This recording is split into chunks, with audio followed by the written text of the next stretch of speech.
അവലോസ് വറുത്തത്, ബദാം പരിപ്പ്, കശുവണ്ടി പരിപ്പ്, എള്ള്, കോക്കനട്ട്, ആർക്കേജ് എല്ലാം കൂടി വിളയിച്ച് ഹോംമെയ്ഡാണ്. നമ്മുടെ വീട്ടിൽ തയ്യാറാക്കുന്നതാണ്. ഗൾഫിൽ നിന്ന് വരുന്നവർക്കും വിദേശത്ത് വരുന്നവർക്കൊക്കെ നമ്മൾ സൂപ്പറായിട്ട് കൊടുക്കും. ഇവിടുന്ന് വല്ല മിനിസ്റ്റേഴ്സ് പോയി വന്ന് മേടിക്കുന്ന സാധനമാണ്. ബദാം പരിപ്പ്, കശുവണ്ടി പരിപ്പ്, എള്ള്, കോക്കനട്ട്, ആർക്കേജ് എല്ലാം വിളയിച്ച് ഹോംമെയ്ഡാണ്. ഈ ചേർത്തല അപ്സര ഹോട്ടലിൻ്റെ വാതിക്കെ ഞാൻ വിൽക്കുന്നത്. ചേർത്തല അപ്സര ഹോട്ടലിൻ്റെ വാതിക്കെ, ചേർത്തല നമ്മുടെ അശ്വതി പമ്പ് 24 അപ്സര ഹോട്ടലിൻ്റെ പിന്നെ അശ്വതി പമ്പിൻ്റെയും വാതിക്കയിലാണ് ഞാൻ വിൽക്കുന്നത്. ഇത് ഗൾഫിൽ നിന്ന് വരുന്നവരും വിദേശത്ത് വരുന്നവർക്കൊക്കെ വന്ന് 2 കിലോ 3 കിലോ വെച്ച് ഞാൻ കൊടുക്കുന്നു. സൂപ്പർ അവലോസ് വറുത്ത ഹോംമെയ്ഡാണ്. ഇതാണ് അവലോസ് വറുത്തത്.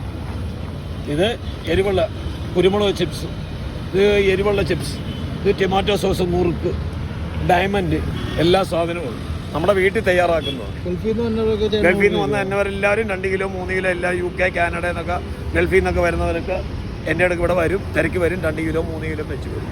തിന്ന് നോക്കാം, സൂപ്പർ സാധനമാണ്. തിന്ന് കഴിഞ്ഞ് കഴിഞ്ഞാൽ ആൾക്കാർ മേടിക്കും, പിന്നെയും വരും. കാരണം അതുപോലെ ഞാൻ കൊടുക്കുന്നു. അത് ചേരുമ്പടി സാധനം വീട്ടിൽ നമ്മൾ ഇണക്കി ഇവിടെ കൊണ്ടുവരുന്നതാണ്.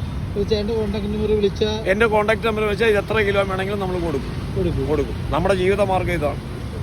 നമ്മൾ വീട്ടിൽ ഇണക്കുന്നതാണ്. മിനിസ്റ്റേഴ്സൊക്കെ ഒന്ന് മേടിക്കുന്നു വേണം അവിടെ. എല്ലാ മിനിസ്റ്റേഴ്സും ഇവിടെ വരും. ഇവിടെ വരാത്ത ഒരു മിനിസ്റ്റേഴ്സും ഇല്ല അപ്സര ഹോട്ടലിൽ. മന്ത്രിമാരും പോലും ഇവിടെ വന്നു ചേർത്തല അപ്സര ഹോട്ടൽ വന്ന് മേടിക്കും. നമ്മൾ അതുപോലെ കൊടുക്കുന്നു. അത്ര സൂപ്പർ സാധനമാണ് കൊടുക്കുന്നത്. നമ്പർ കൊടുത്തേക്കാം, ആവശ്യമുള്ളവർക്ക് ഓക്കെ.